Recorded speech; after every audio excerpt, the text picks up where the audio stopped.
5-time NFL champion, 2-time Super Bowl champion.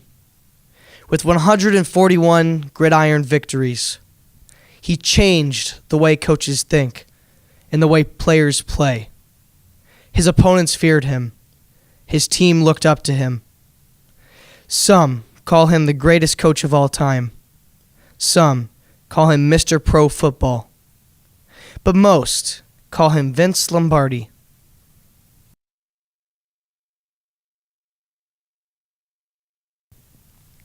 Faith, family, and football. These were the most important things in Vince's life, and he excelled at all of them. He attended daily mass, he had a good family, and he had a great football team. But how did Lombardi end up at the top? Well, he started out small. The son of a poor Italian immigrant and the oldest of 5 children, Vincent Thomas Lombardi was born on June 13th, 1913. First playing it on the streets of Brooklyn, Vince knew that he loved football. But he also loved God very much too, and wasn't sure what to do at first. So at the age of 15, Vince enrolled in the Cathedral College of the Immaculate Conception, where he studied to become a priest. But after 2 years, Vince decided to take on another path, football. So he went to play fullback for St. Francis High School and quickly became a star. To continue his football career, he started as an offensive guard for Fordham University, along with the 7 blocks of granite, the team's offensive line. He ended his career as an athlete there, to go down another road.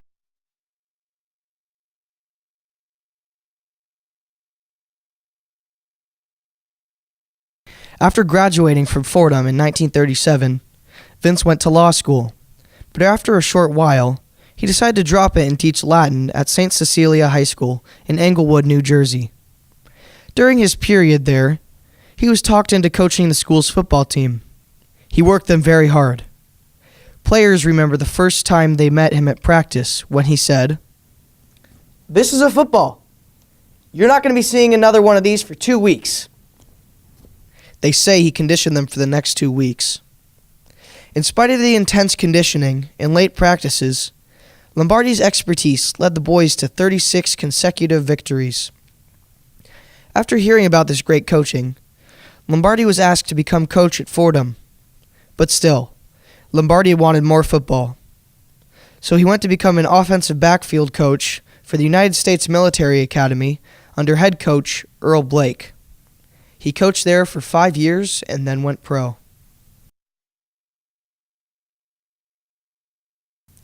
His first team in the National Football League was the New York Giants, again as backfield coach. Lombardi succeeded in New York, but after only a few seasons, signed with the winless Green Bay Packers as the head coach. The Packers were the doormat of the league, trampled upon by every team. Why would a great coach like Vince sign with them? Because he believed this: the difference between a successful person and others is not a lack of strength, but rather a lack of will. With a little willpower and the genius of Lombardi's coaching strategy, he could transform a team. And the people of Green Bay needed this badly. They were afraid they would lose the Packers to some big city. But little did they know that Lombardi could work miracles. In an almost overnight situation, Vince changed the Packers completely. But Lombardi made sure that they knew his standards. 1, exemplary conduct on and off the field so that they could be an example for young people. And 2, perfection. Practice doesn't make perfect. Only perfect practice makes perfect. Yes, Lombardi was a perfectionist, especially in football. He drove the players into the ground, and when they were worn out, he would reassure them. The good Lord gave you a body that can withstand almost anything. It's your mind you have to convince. And all that hard work paid off, because the next season, the Packers went out and dominated. Vince Lombardi quickly became a star, sometimes even greater in fame than his players. Green Bay knew that they had hit the jackpot. By the time the very first Super Bowl had come around, the Packers had already won 5 national championships. And they were prepared to get this one too. Feared by every player and coach in the league, the Lord and Master of Green Bay marched his troops into battle. Play by play, game by game, win by win, the Packers were ready. The semifinals. It was now the Dallas Cowboys' turn to take on the Packers, and it was a brutal game to play. The Packers were up in the fourth quarter, 34-27, and the Cowboys had the ball on Green Bay's 2-yard line. The snap comes up, Don Meredith throws a pass, and it's intercepted by Tom Brown of the Packers. The Packers were going to the very first Super Bowl to play the Kansas City Chiefs. And in that game, Green Bay destroyed the Chiefs, 35-10. So did Vince have a secret? Yes. Winning isn't everything, but the will to win is. Vince truly believed in willpower. And obviously, it worked. Because the Packers went on to win the next Super Bowl against the Raiders. Soon after, Lombardi retired as head coach and became general manager. Vince, though he was making a huge salary, decided that he just wanted more football. So he retired his career as GM and signed with the NFL's next deadbeat team, the Washington Redskins. Perfection is not attainable, but if we chase perfection, we can catch excellence.